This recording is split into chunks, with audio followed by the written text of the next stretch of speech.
Psychological warfare. How DSS sting operation against IPOB unifies Indigenous people of Biafra. Exactly 4 years ago this month, June, in faraway Kenya, the Nigerian government, through the State Security Service, alias DSS, kidnapped, tortured and extraordinarily renditioned Mazi Nnamdi Kanu to Nigeria, an egregious violation of international law.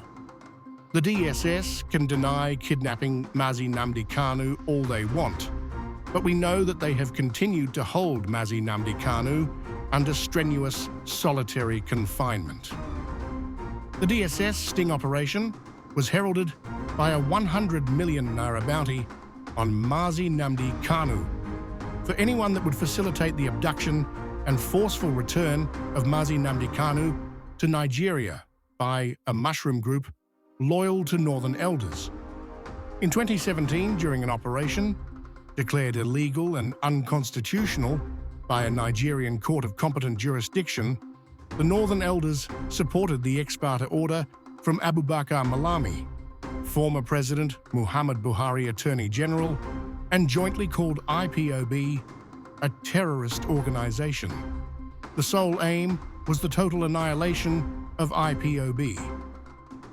Initially, the thinking was that the killing of Mazi Nnamdi Kanu would end the agitation for good.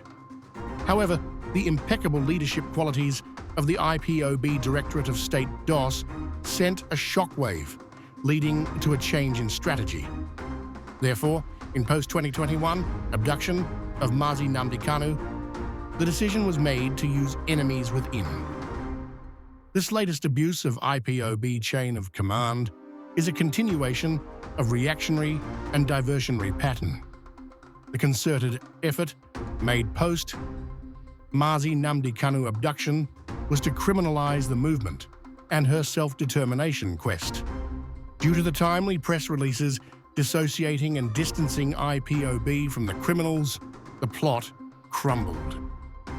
Despite Nigeria being a fantastically corrupt nation, the Nigerian judiciary still possess principled and courageous judges who would defy executive rascality and intimidation.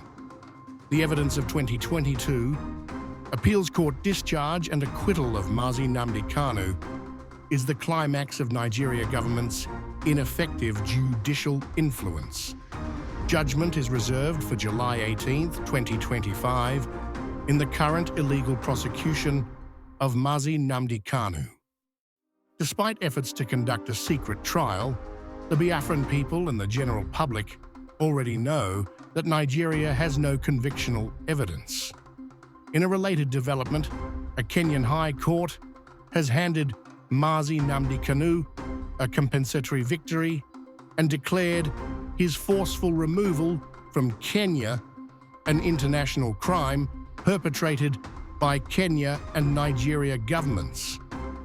The Nigerian government knows that legally it is impossible to convict Mazi Nnamdi Kanu.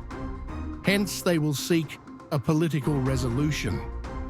Any keen observer knows that any political resolution Nigeria will accept must include the destruction of IPOB.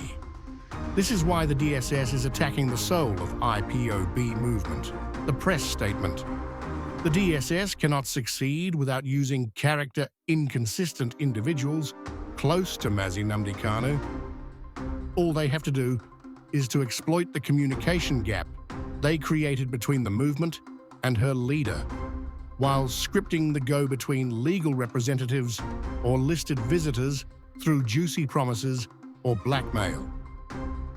The only blessing in disguise within these 4 years of traumatizing emotional blackmail of Biafrans is the mastery of emotions it has bestowed on Biafrans. Biafrans are now proactive. They are beginning to ask questions.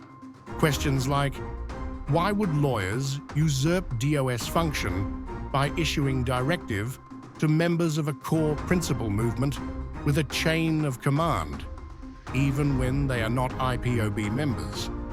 Who made the decision that IPOB members should listen to Mazi Nnamdi Kanu lawyers and not DOS when Mazi Nnamdi Kanu is in enemy hands, or that Mazi Nnamdi Kanu has to write the press statement himself from the DSS.